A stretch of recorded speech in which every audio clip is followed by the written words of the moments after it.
Good morning, my crafty friends. I'm Lesley, and thank you so much for stopping by Crafty Cards with Lesley. For today's card, we'll be using the Delightful Wishes bundle from Stampin' Up, which is on page 33 to 37 of the January to April mini catalogue. I must admit, the only reason I bought this set was for this lovely sentiment and the branch. But oh my goodness, was I ever pleasantly surprised when I started playing with this whole bundle. So let's jump right in and let me show you how I made this card and what I've made so far, and then let's make a card.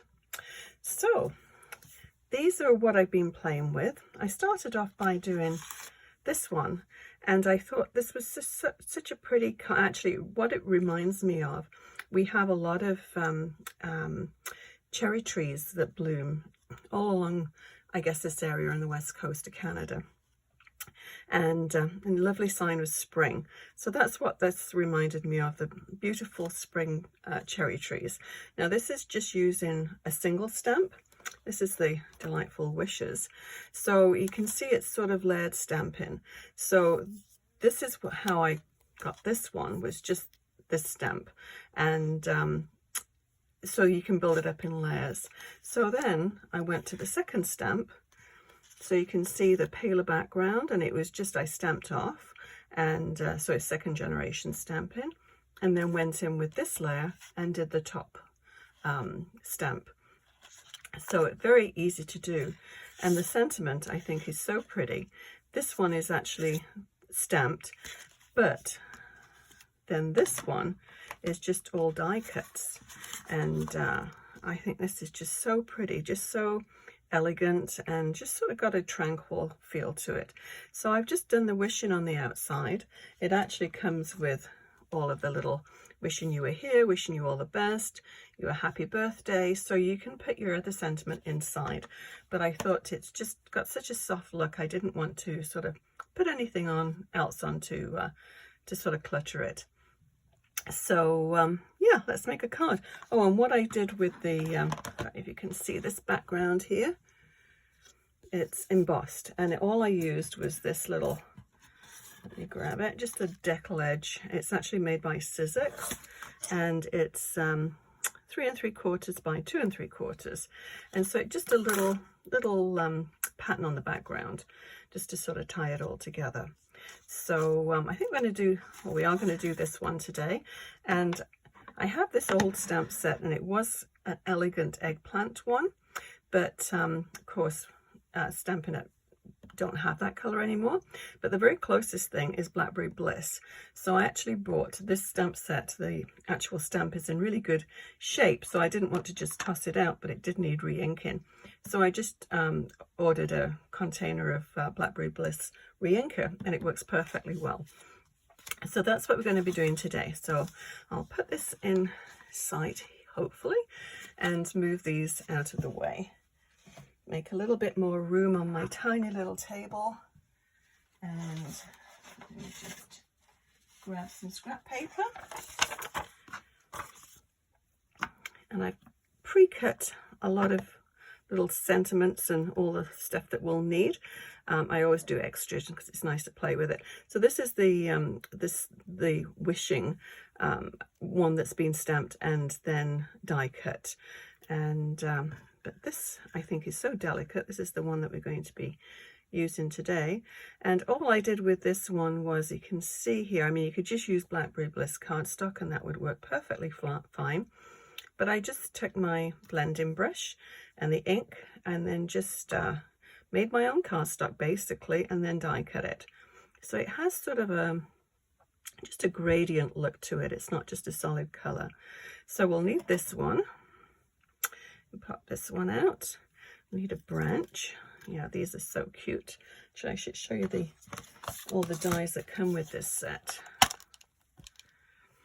So you see, you get the different layers of the wishing, so you can actually cut this out and then do the shadow behind it, and then this, and then all of there's so many, and the background as well. So yeah, definitely a set worth getting. As I said, I only really ordered it, I mean, it sounds a bit crazy, but I only really ordered it for this branch and the sentiment. So okay, so we need the wishing. the branch, we'll need some of these little flowers. I just put 2 on. So we'll need the background and the top. Whoops. Fingers aren't working this morning. We'll need the bigger background and then the bigger top flower. And I think that's all we need. It's a very simple card, but yeah, a very elegant one, I think. And good for so many different occasions too. Okay, so I've cut everything out. Got my little stack of cards, and let's jump to it. So regular card base, 4 1/4 by 5 1/2 when it's folded, and then the top one is 5 1/4 by 4 inches, and then this one is 3 1/2 by 2 1/2 basically. Yeah, I was measuring the outside of that. Of course, it's the inside that you want to think about. So let's just assemble this, and I'm just going to use my tape runner. And you can just pop this up if you wish, but I'm going to pop up the flowers, so I don't want too many layers, just to make it too thick for mailing. Whoops. So we'll center that one.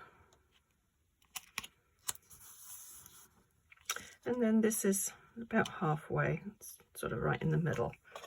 So just make sure you put plenty of tape or glue on your embossed.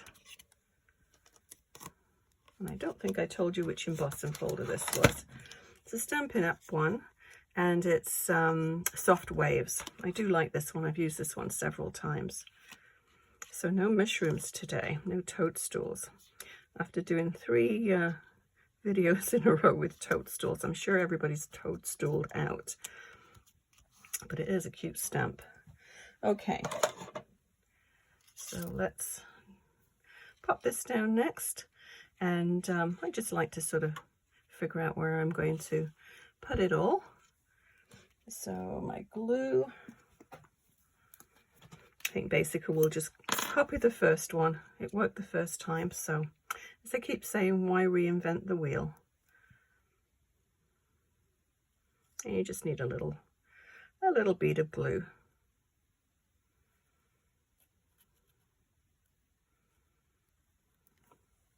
But enough that it will stick to your embossed paper. So, and this paper that I'm using, the cardstock, is called Very Vanilla. It's a nice, soft, creamy colour. And that's what I used, obviously, to cut out the flowers. Okay, so that's all assembled. So let's do our flowers. Actually, we could stick this down as well, because knowing me, I'll probably have it fall off my table and then never find it again. Seems to be what I'm good at doing these days. Now you can stack these if you want this to be a little thicker or deeper, I guess. You can stack 3 of them together and get quite a nice depth to it. But I just wanted a nice soft look. So we'll try and get that on straight. Now just sort of slope away. Whoops. Not to worry, this glue just dries clear. So if we get any on, I'm trying to line that up with the bottom of that. But the font does slope, so it's a little bit deceiving as to where it's going. Okay, I think that should do it. My hand's sticky as usual. Okay, now we're on to the flowers. So what I did with this, I just wanted a very soft color, but I did want to add obviously some color to it. So all I did was take my Blackberry Bliss, and you can do whatever color you wish. And then the top layer, I just very lightly just added some color. So quick. And the same again with the second one. Actually, the background little stencil, it kind of makes some nice patterns there. Probably do some background paper with that. Okay, so now we're going to get the glue again, and we're going to stick these. Let's try and line these up before I actually attempt to stick them. And they don't actually line up exactly, they sort of overhang, but there is a little notch. Now, where is it? This one here. I sort of match those, excuse me, those ones up there, and then sort of the rest of it just sort of falls into place. Oh dear, got a frog in my throat this morning. Haven't been talking enough. Although I'm sure my husband would disagree with that. Okay.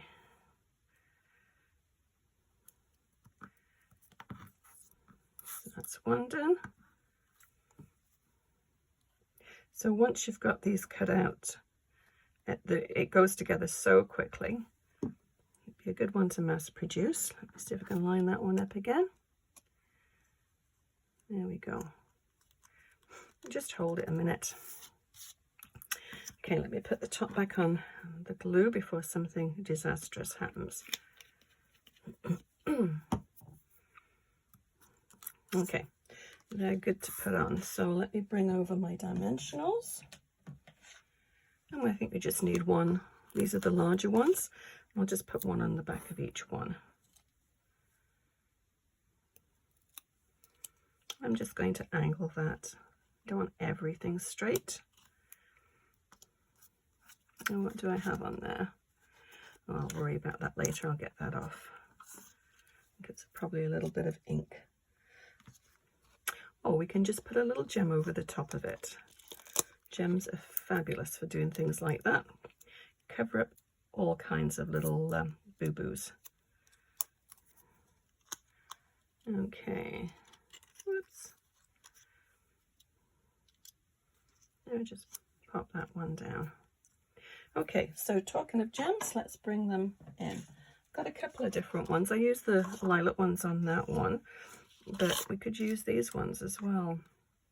These are the iridescent rhinestones, and yeah, I think just for a change, I do like to mix things up a little bit. So let's just pop one there, and then we'll pop a little one over where I did the little boo-boo. Done.